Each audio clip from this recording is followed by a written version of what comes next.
तो इमेजिन कीजिए Tony Stark जो हमारे फेवरेट हीरो हैं वही दुनिया के सबसे बड़े विलन बन जाए तो शॉकिंग राइट।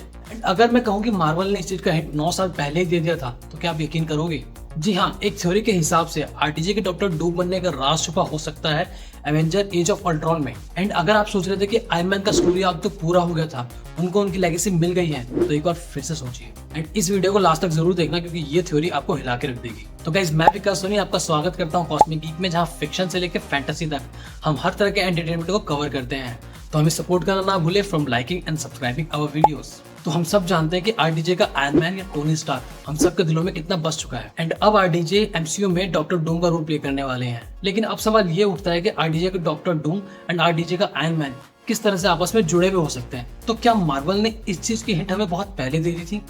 तो सबसे पहले बात करते हैं एवेंजर्स एज ऑफ अल्ट्रॉन की, जिसमें शायद मार्वल ने 9 साल पहले ही हमें इस चीज का क्लू दे दिया था। तो एज ऑफ अल्ट्रॉन के स्टार्टिंग सीन में एवेंजर्स का बैरन स्ट्रकर के कंपाउंड पे पहली बार सामना होता है स्कारलेट विच एंड क्विकसिल्वर से। एंड इस बैटल के दौरान स्कारलेट विच टोनी स्टार्क के माइंड को कंट्रोल करती है और उसको उसकी सबसे बड़ी नाइटमेयर की एक टेरिफिक विजन दिखाती है। एंड इस विजन में टोनी देख रहा होता है कि सारे एवेंजर्स स्पेस में कहीं मरे पड़े हैं और चित्तौरी आर्मी अर्थ पे इन्वेड कर रही है। एंड इसी नाइटमेयर ने टोनी को इंस्पायर किया कि वो अल्ट्रॉन बनाए ताकि दुनिया को बचाया जा सके। लेकिन क्या ये विजन सिर्फ टोनी स्टार्क के दिमाग का खौफ था या एक मल्टीवर्स की रियलिटी जहाँ पे एवेंजर्स सच में हार गए थे? अब सोचिए कि ये विजन टोनी स्टार्क की एक और मल्टीवर्स की रियलिटी की सिर्फ एक ग्लिम्प थी जहाँ पे सारे एवेंजर्स हार गए थे और सिर्फ टोनी स्टार्क बचा था। एंड उस यूनिवर्स में ये सब देखने के बाद टोनी स्टार्क अपनी दुनिया को बचाने के लिए कितना ऑब्सेस्ड हो गया होगा। क्या पता उस ऑब्सेशन ने उसको एक अथॉरिटेटिव ट्रेंड बना दिया जो आगे जाके डॉक्टर डूम बन गया। एंड जरा ये सोचिए कि टोनी स्टार्क की डार्क साइड देख के कैसा लगेगा। Doctor strange in multiverse of madness ने एक चीज और क्लियर करी थी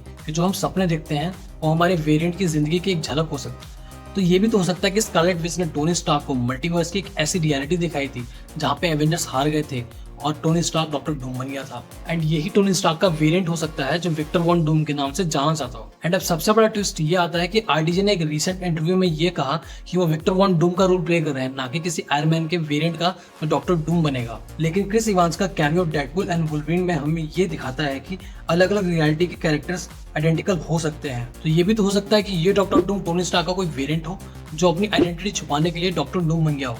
तो गाइज, ये थी वो थ्योरी जो आरडीजे के डॉक्टर डूम बनने को एवेंजर एज ऑफ अल्ट्रॉन के एक सीन से कनेक्ट करती है। एंड नो वंडर मार्वल वाले इस चीज को बहुत पहले से प्लान कर रहे हो और अब एवेंजर डूम्सडे में इसकी आगे स्टोरी हमें देखने को मिले। एंड आपको क्या लगता है कि ये थ्योरी कितनी सच हो सकती है? मुझे कमेंट्स में जरूर बताना। So guys, this is from my side. Don't forget to like the video if you like the video.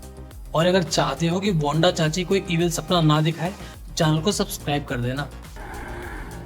What mouth?